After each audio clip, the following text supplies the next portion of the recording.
Hey y'all, I just want to do a quick video to let y'all know the difference between OEM stock throttle bodies for 99 the '06 GM trucks or SUVs. This is the drive-by-wire throttle body. See how right here there's no hole or nothing right here. Now look at this brand new Dorman throttle body that's like close to $200 from O'Reilly's. See how we got that little hole right there?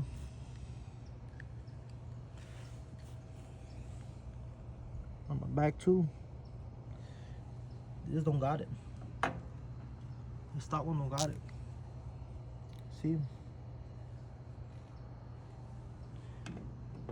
Used versus brand new. While I was getting in my throttle body, when I saw this one, I was getting a TPS sensor code, so I'm like, I warranty it out. And before you go on to the on position, you gotta wait a little bit and then start it. This throttle body was fluttering. Back and forth, then they'll go away. And then start the truck, and then the truck wouldn't run right. I'll get the reduce the engine, power, and all that. And that nonsense, I was getting like, you know, check engine codes, and the stock started shaking and all that. So I'm gonna put this one back on, as I got it real cheap. I'm gonna finish cleaning it up, and I'm gonna throw it on and see what happens. But I just thought I'd show you the quality of Dorman. This is the hose connector, splicer, whatever. It's 1 1/4 inches, quarter of an inch.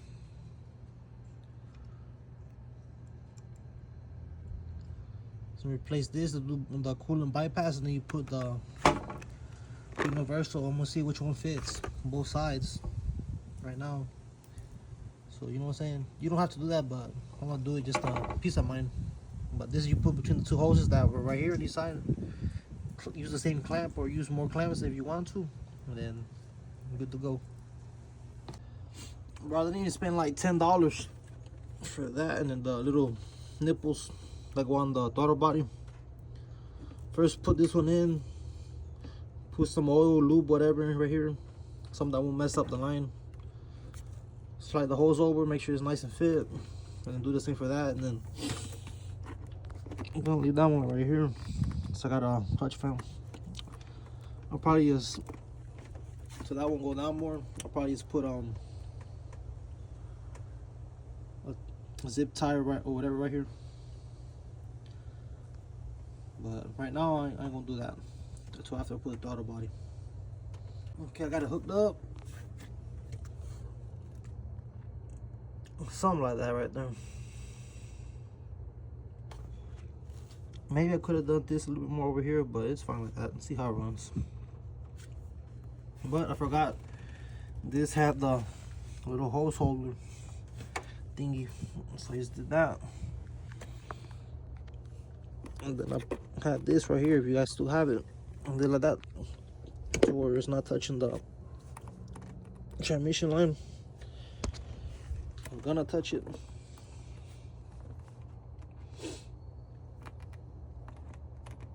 So now we're looking OEM.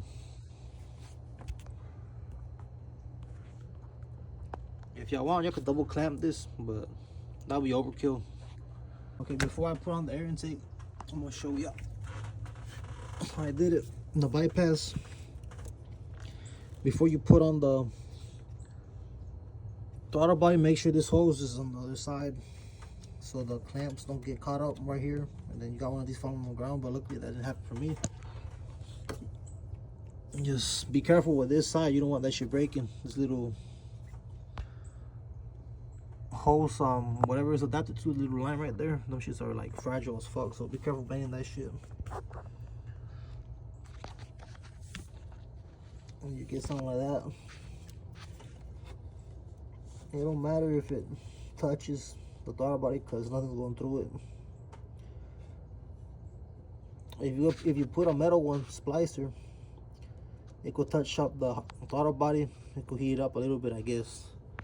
You know, just for like other, you know what I'm saying, down south, you know what I'm saying, type of thing. But now you could But before you put the throttle button, connect this shit. Put the throttle button, make sure it is on tight, and then put this how you want it.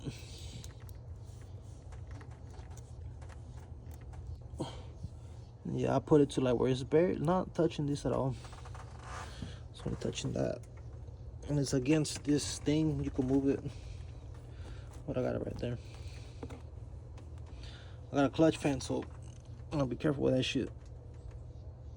You see some little chips and shit, but I'm gonna go E-fans soon, probably, hopefully soon, and then see what the fuck we got going on. Yeah, that's how it looks at the end, right here. That won't stay on completely, but as long as it's not touching the,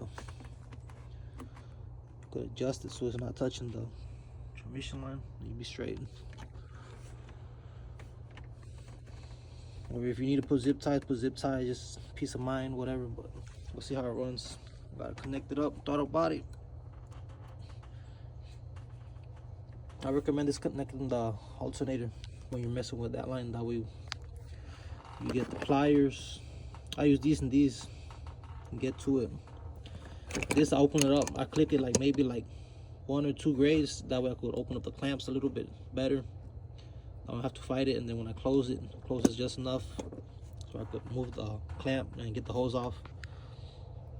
I don't mess up the alternator pigtail. If you want to cover up the alternator so it doesn't get wet, go ahead, but I let all the coolant drain out through these hoses.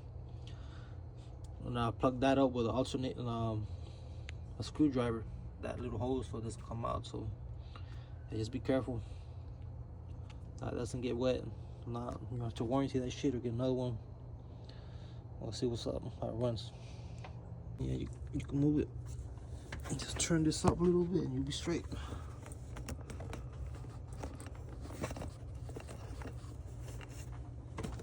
Make sure it's connected right there, and then there we go. That's it.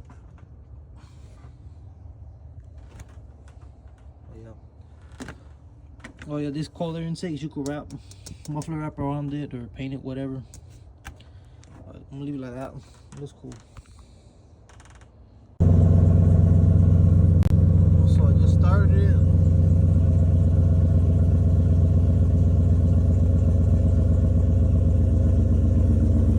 It's fine.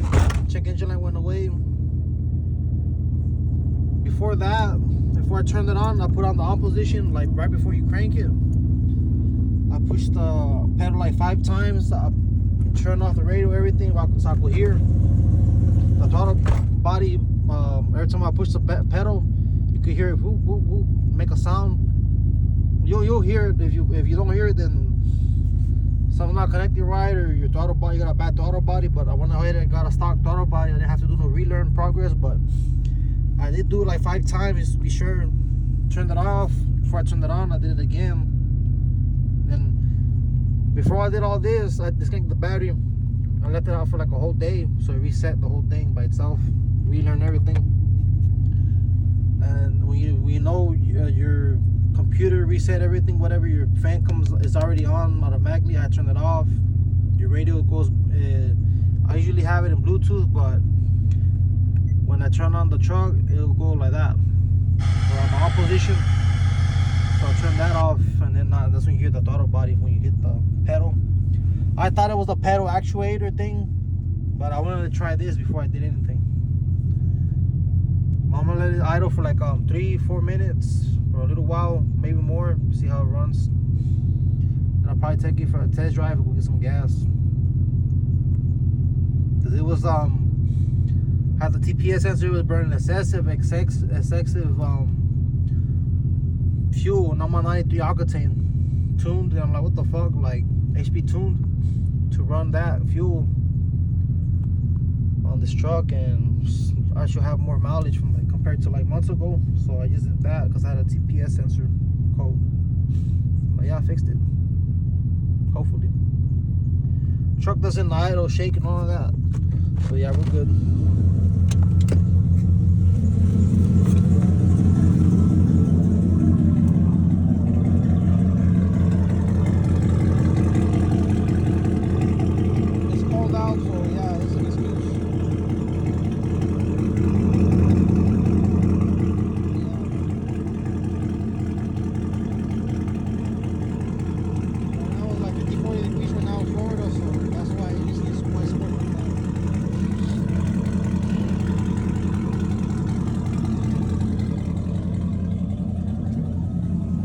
Basically straight pipe. The only thing I got is cats, not cats, but stock headers. But yeah. Check if it's decent running. Bypass.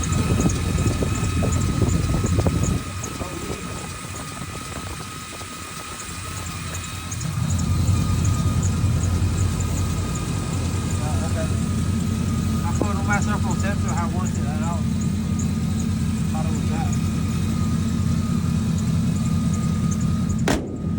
Alright, we'll see how it goes. I turned off the truck after like 3 minutes, probably like pushing 5 minutes. Then I'm gonna turn it on again, wait a little bit. Yeah, I hear the throttle body. Turn it back off. Turn it on, see if the lights come back on.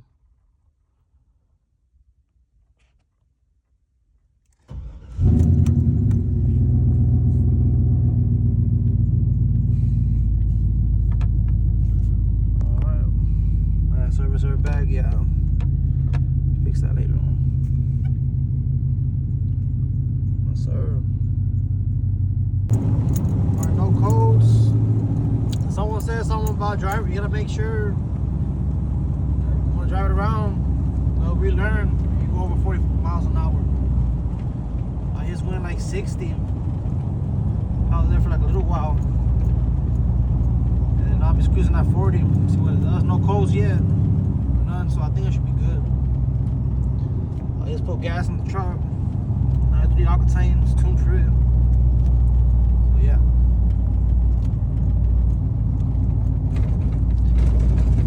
The truck doesn't clap as much no more when I get up on the gas. So what I had was a bad TPS sensor, and then I went through the whole issue with the throttle body and everything, and yeah.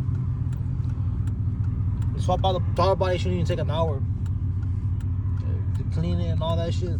Probably say like 2 hours, but do the little coolant bypass thing. It shouldn't even take like 2 hours, 1 hour. Depends what all you gotta do if you got the intakes and all that, but yeah. And now I'm waiting for traffic to go by.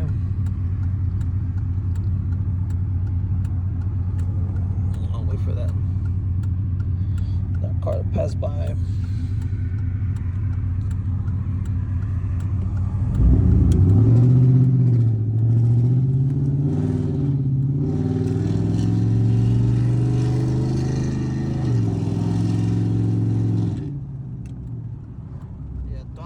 Responsive now that I cleaned it too. The one from the junkyard, I had cleaned it. I kind of lightly sanded it, had to, because I had to get all the gunk out the brake part. Cleaner wouldn't get out, or master airflow sensor cleaner. I use that just in case, but make sure your TPS sensor doesn't get wet. But yeah, we're doing good. Yeah, throttle more responsive. I barely tap on the gas pedal, and yeah, there we go. Yes, sir.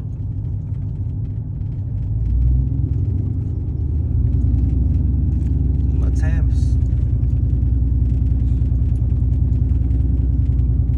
I got a cowl hood induction cowl hood induction. It's fully functional. Then I got a transmission cooler hooked up, 40K, true cool, hooked up to my radiator. So yeah, it helps out with temps. This is just to and from the store, man. This is the temps. And I had got on the gas, as y'all seen.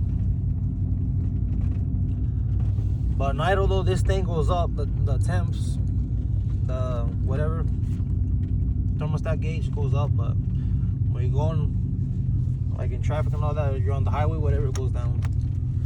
So yeah, I like it. I like it so far. Best $100 ever. I did. Yeah. That concludes the test drive, y'all. I got some beers. I'll celebrate the moment, or if I failed, I was gonna get drunk anyway. But hey, cheers. Oh yeah, my oil, I gotta do the old oil pickup tube, but I want to do that shit when I get my truck hand, and then do long tube headers and all that. But yeah, this is how it is at idle. I'm gonna let it idle for a little while before I shut it off for a little bit.